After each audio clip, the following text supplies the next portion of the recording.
Hey guys, this is Stacia the Cunning Mom and welcome back to my channel. So today I am back with a review of Married at First Sight Season 10, Episode 8. So in this episode, the couples all meet up. They met up in a park and all the women met together, the men met at a restaurant, they all met together. And the women, they all did a round table and they were just explaining to the others what their status of the relationship is. Mika, I think her and Michael, based on what she told the other girls, they seem to have made the most stride. But then we have to look at where they were coming from. They were coming from a dark place. So they have made the most improvement in the relationship. They are cordial. They can actually live together without biting each other's head off. And they seem to be trying to make it work. And both Mika and Michael were honest with the other couples in their status. Mindy explained that they are in separate houses at this time, and everyone was just like in awe of the fact that they're in separate houses. But Mindy said that hearing Mika's story gives her some hope that Zach can turn around. When Zach was explaining to the other guys about their situation, they were like, every time Zach is talking, I kind of like space out because he just goes around. He just says a lot of nothing. So, but I will say that Derek was the only one that was man enough to actually tell Zach what he's doing is not right. You should at least be in the same house with her. There's another room. If you need space, go in the other room. But this is marriage and it's a commitment. You can't just be in another house away from your wife. So when Katie was explaining about the status of her relationship, I think it was Mindy that mentioned that she can't really get a read on Katie about how the status of relationship really is doing because she's getting mixed signals. It seems like she's not interested. She's not that into him. But then she says something else. She says that she really likes him, but her body language, which I am also getting that from her. And I think that's because her heart is not fully into the relationship. Her heart is somewhere else. And that's why she cannot fully give of herself. I think she really wants marriage. She really wants marriage. She wants it to work out. She wants to feel that love. And we will see later a discussion that she had with her mom where I really think this is stemming from. So when Derek was giving his update, he told the guys pretty much the same thing about not knowing if he can fall in love in 8 weeks. I mean, he says that to everyone, and he needs to just stop saying it because it's getting under Katie's skin. It's causing her to doubt the relationship and it's causing her to put up guards. So Derek has got to stop saying that. And I think his dad pretty much told him that he needs to not say that because that does not make a woman feel good and secure. Jessica brought up that the only thing that they really discussed is with Pastor Cal was about the salary. That she makes substantially more than him, but he has a new career and she sees the potential because he is a driven person. So it's not a big deal to her. Mika did not chime in because Mika had completely different views in that situation, but she did not chime in and give her opinion on that. So Taylor, she pretty much told the girls where they stood. She was basically like, you all saw Brandon's tantrum on the bus at going to the airport. At the airport, you all saw that. So that did not make me very happy. And when I got back, Brandon left and went to his apartment. And she basically told them, we met with Pastor Cal. We decided to move past it. We did a reset. Brandon apologized. And right now, we're in the same house, but we're in different rooms. And we're just trying to build and move on from that.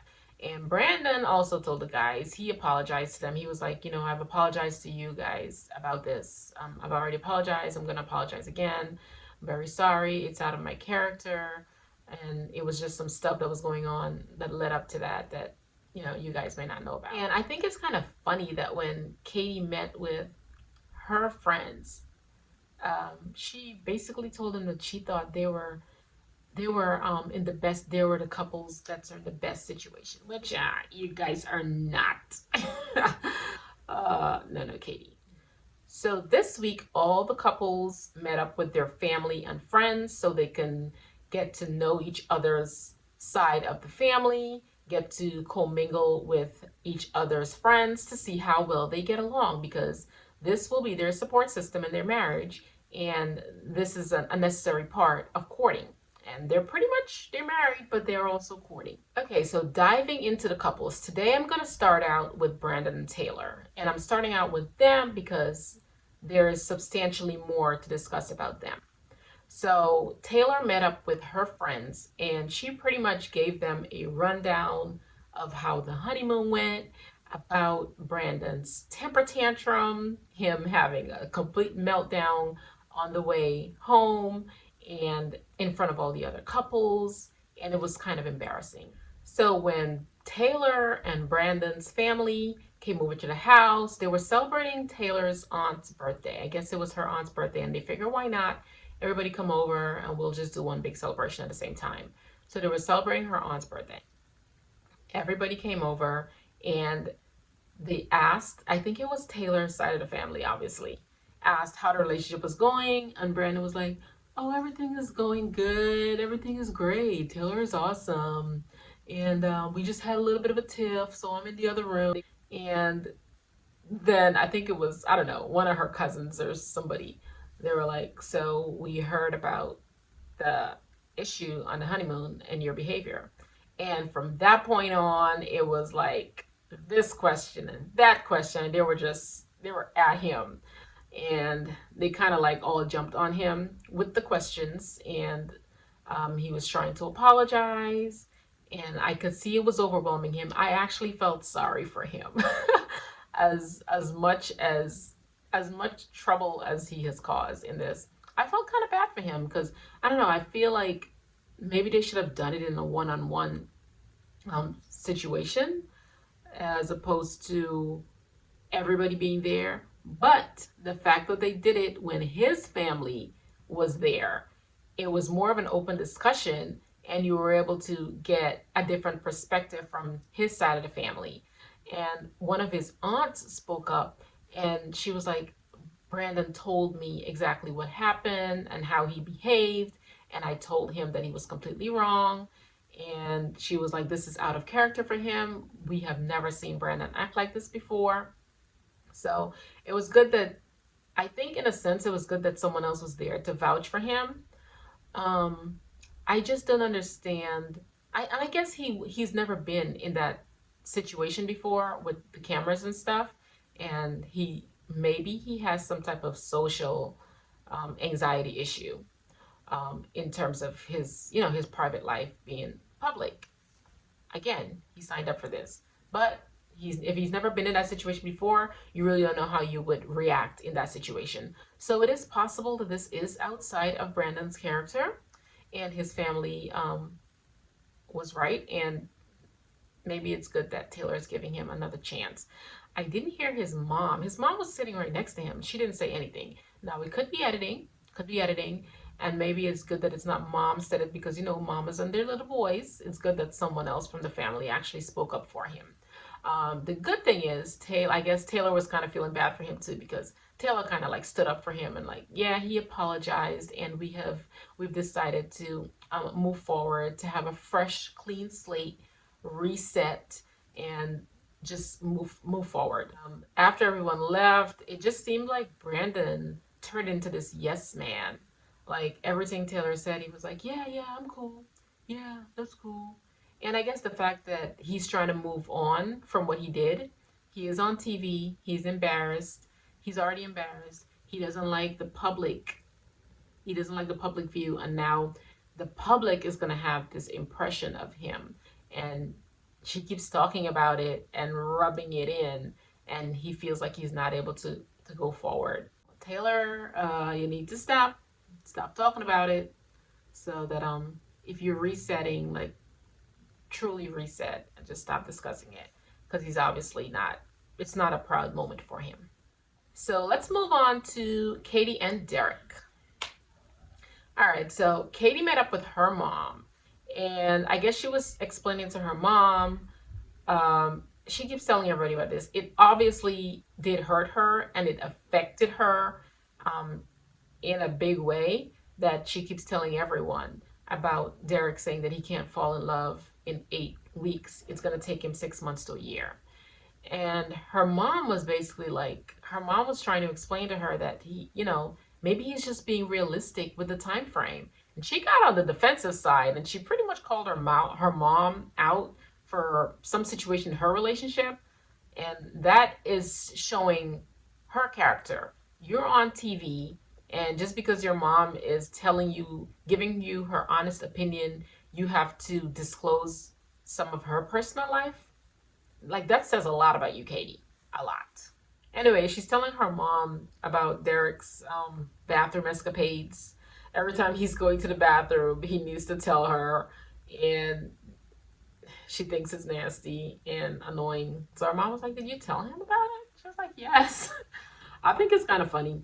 He's just, I guess he's comfortable, or maybe he's trying to get comfortable. And you are the same person that wants this man to fall in love with you so quickly. But you have a problem with him telling you he's going to the bathroom. Maybe he does need to tone it down a little bit.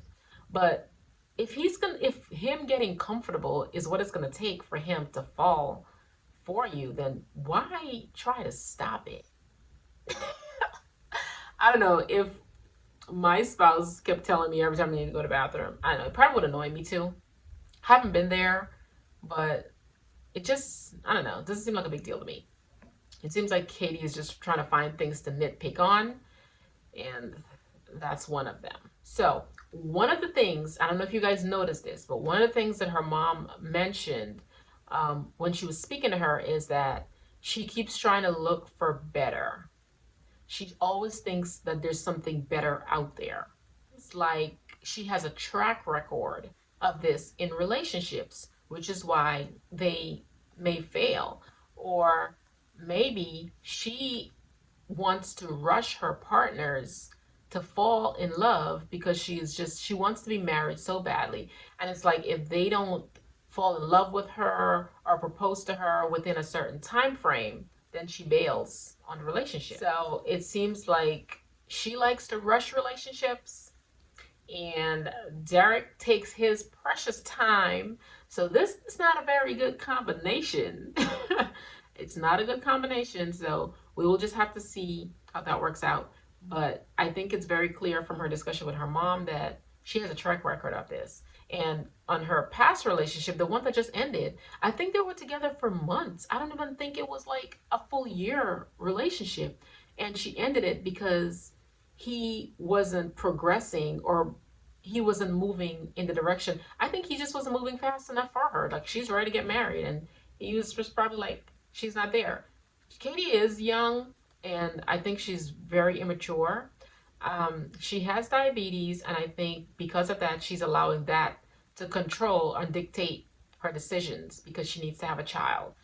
And she feels like that is going to hinder her from having a child the older she gets. Katie, time to grow up, time to give people a chance to actually develop feelings for you, time to stick it out. Like, just stick it out and let the relationship develop. Derek meets with his dad. He told his dad that he doesn't think he can fall in love in 8 weeks. And his dad was like, you told this to her? And he was like, yeah. His dad was like, that's probably not a good thing to tell your wife. Derek really needs someone to give him, like, to mentor him.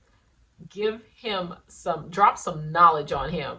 Like, enlighten him about what it is he should say to someone and what he should not say to someone. Because saying that to your wife, it really is not a good thing. Especially when you're in a situation where she knows and you know that you have to make a decision in 8 weeks. Like, your relationship is banking on this 8 weeks. Your relationship is dictated on this 8 weeks. So why would you say that to her? Like, maybe he's just trying to set the precedence and just, like, let her know that I might not fall in love with you in 8 weeks. But even if you don't fall in love within that 8 weeks, it doesn't mean that we should not stay together and try to make it work. Like, let's give the relationship the longevity that it needs to develop. Maybe that's what he's going for. I don't know, but hopefully that's what she can take from it, because I know she's not having it. So his dad basically told him that he needs to commit and find ways of making her feel like she's important to him. Guess his dad has been in a few marriages before. So he's like, just find ways to make her feel like she's important to you and make her feel loved. Even if you don't love the girl, make her feel loved, Derek. Make her feel it. All right, so the friends come over, and it doesn't seem like they spent much time communing together, the male and the female. It seems like they got there, and Katie was like, okay, you guys hang out here, and then the ladies went in the room. Or maybe they hang out together towards the end, as opposed to the other couples, like they mingled together and then they broke out. Um, yeah, but she pretty much told her friends that it's great, but she wish she had more game and he initiated more, because she does the initiating. And Derek told his friends that they both initiate equally. It's not one over the other.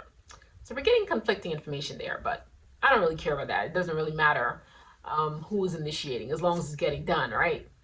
They both need to show initiative, but as long as it's getting done. I think that's good in a relationship. Friends, so she went through all the stuff about, of course, she told her friends about what he said about not falling in love in 8 weeks. And her friend was like, well, maybe that will change. Give it time. Maybe it will change. Derek told his friends the same thing.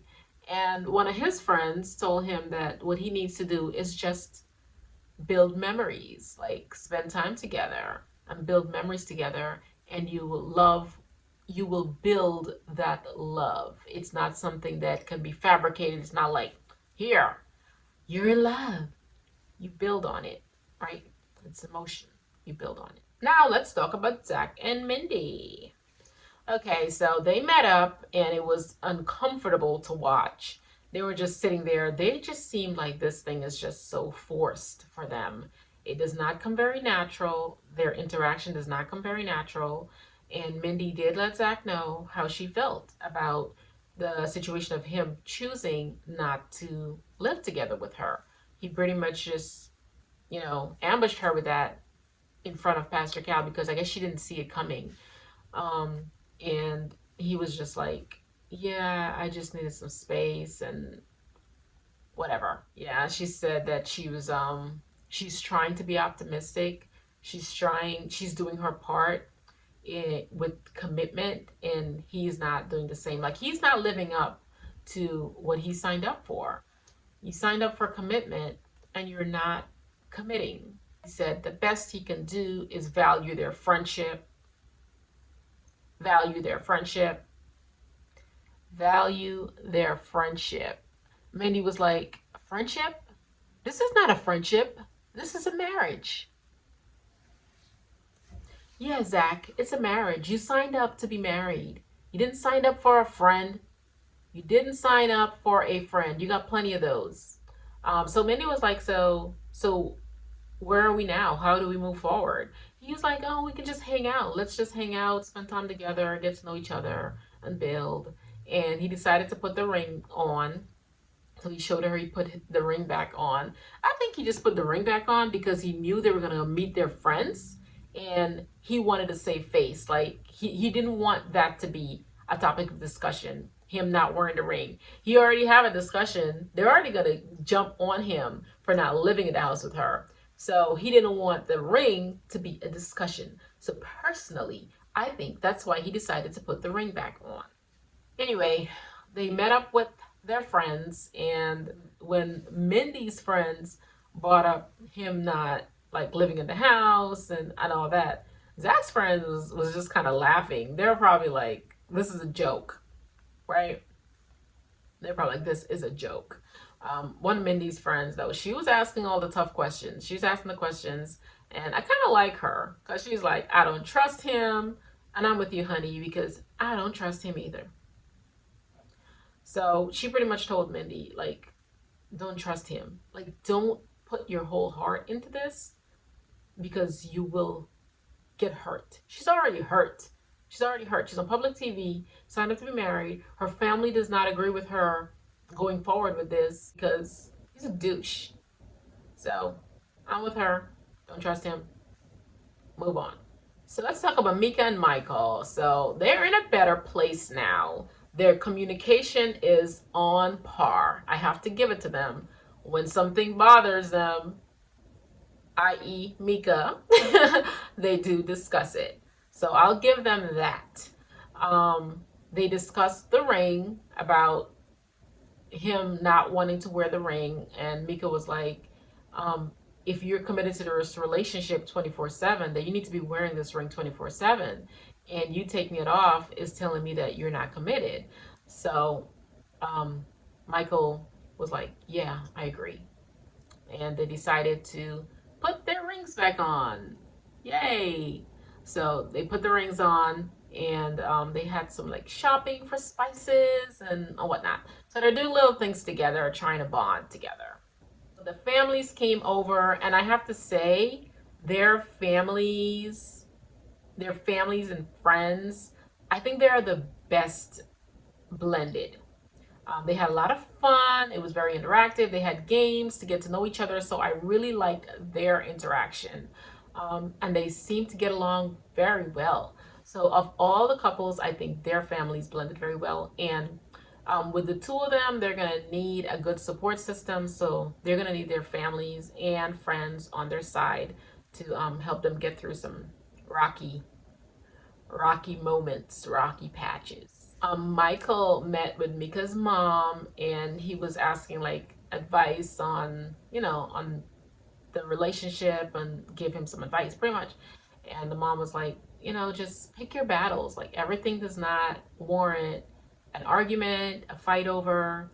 And she said she told the same thing to her daughter. Mika's mom seems a lot different than her. And I know normally girls take the temperament of their mother, but they do not seem the same at all. Our mom seems real chilled, mild mannered, and Mika is more like high strung.